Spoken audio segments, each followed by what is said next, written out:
Malachi 4 through 6, we discover that he is Elia. And what were Yahweh's last words to his people through a prophet? He says, so powerful. And I just wish God's people would listen to this. Remember the Torah teaching guidance of my associate Moshe. Now, there's the tendency for people to read right through that and say, oh, well, religious Jews, we're Torah observant. No, you're not. You're Talmud observant. This is not the oral Torah. This is not the Talmud. This is not the Mishnah. This is not the Zohar. This is the Torah of Yahweh. So remember the Torah teaching guidance of my associate Moshe. Because without that, none of the rest of this makes any sense. You wouldn't understand the menorah. You wouldn't understand what the Moed Mikre represent. You wouldn't understand the covenant. You wouldn't know the terms and conditions of the covenant, the benefits of the covenant, how they're delivered through the Moed Mikre. You wouldn't understand how you tell a false prophet from a real one. You wouldn't understand that the one who is predicted to come, that is like Moshe, a prophet from amongst your people, is Dod. Without the Torah, you don't know Yahweh's name.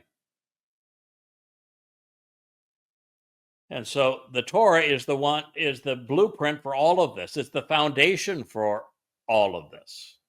And so if you're going to understand any of it, you have to begin with Zakar and Zakar Torah.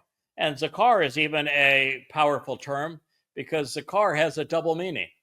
You know what the double meaning of Zakar is? Zakar, to remember. Well, to remember is the verb. Oh, I'm sorry. What is the noun Zakar? Man. And so if you were to put together the verbal root and the noun, what do you have? Memorable man. Mm-hmm.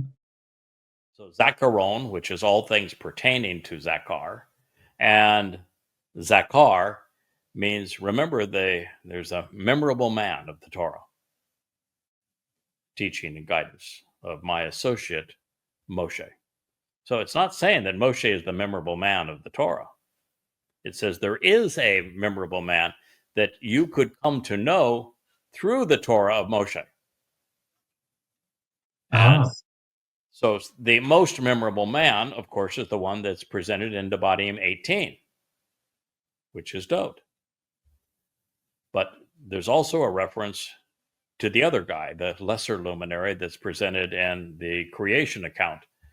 At this very moment, that lesser luminary is actually more important than the greater luminary, which is why on Towrah, at the time that the lesser luminary offers his life to reconcile Yisrael back into a relationship with Yahweh, prepare the adulterous woman to be betrothed to the returning groom, who is Dod, that there's a solar eclipse. What happens in a solar eclipse? I just think it goes dark. The moon, which is the lesser luminary, doesn't reflect the sun's light at that moment. It comes between the sun and the earth.